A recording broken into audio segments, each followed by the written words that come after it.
আজিৰ তাৰিখত মাৰাত্মক ৰূপ ধাৰণ কৰিছে স্তন কেঞ্চাৰে। লাজ আৰু সংকোচৰ বাবেই মহিলাসকলৰ মাজত এই ব্যাধিক্ৰমে কাল হৈ নামিছে।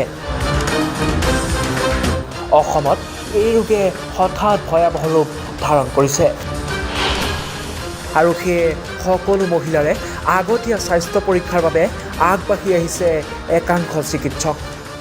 8 মাৰ্চত আৰু ইয়াৰে থিম হৈছে যে বেলেঞ্চ এটা মেইনটেইন কৰিব লাগে আৰু তাৰ কাৰণে আমি জানো যে ছ'চাইটিত মহিলাৰ হেল্থ ইছ্যুটো খুব প্ৰায়ৰিটি দিয়াটো উচিত আৰু সেইকাৰণে আমি ব্ৰেষ্ট কেঞ্চাৰটো ইয়াৰ মাজত এটা চিলেক্ট কৰি লৈছোঁ আৰু সেইকাৰণে হেল্থ চিটি হস্পিটেলে ব্ৰেষ্ট কেঞ্চাৰ এৱেৰনেছ কেম্পেইন এটা ষ্টাৰ্ট কৰিছে আৰু তাৰ কাৰণে আমি সকলো মহিলাকে অনুৰোধ জনাইছোঁ যে তেওঁলোকে সকলো ধৰণৰ লাজ বা ঘৰত এৰি থৈ আহি পেলাই আমাৰ ওচৰলৈ আহক। আমি সকলো ফিজিচিয়ান ইয়াতে লেডি ফিজিচিয়ান আছোঁ, একো লাজ কৰিবলগীয়া নাই আৰু আমি শিকায়ো দিম আৰু এক্সামিনো কৰি চাম, ব্ৰেষ্ট এক্সামিনেশ্যন কৰি চাম।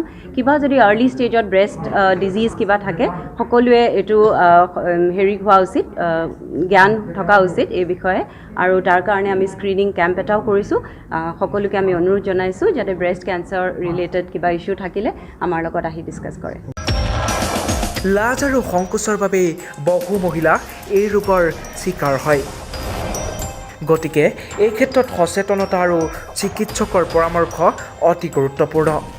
হেল্থ চিটি হস্পিটেলত অনুষ্ঠিত এক বিশেষ অনুষ্ঠানত সংগীত শিল্পী তৰালী শৰ্মা, ডক্টৰ চন্দনা শৰ্মা, ডক্টৰ সিদ্ধাৰ্থ হাজৰিকাকে প্ৰমুখ কৰি বহুকেইজন গণ্যমান্য ব্যক্তি উপস্থিত থাকে। Bureau report, time it. যে মানে এটা হাই ৰিস্ক ফেক্টৰ ব্ৰেষ্ট কেঞ্চাৰৰ এটা ডাঙৰ ফেক্টৰ হৈছে অবেচিটি। তাতে অবেচিটিটো আজিকালি হয় বিকজ মানুহবিলাকে খুব জাংক ফুড খায়। মানুহবিলাকে সেই জাংক ফুডটো মানুহবিলাকে এভইড কৰিব লাগিব।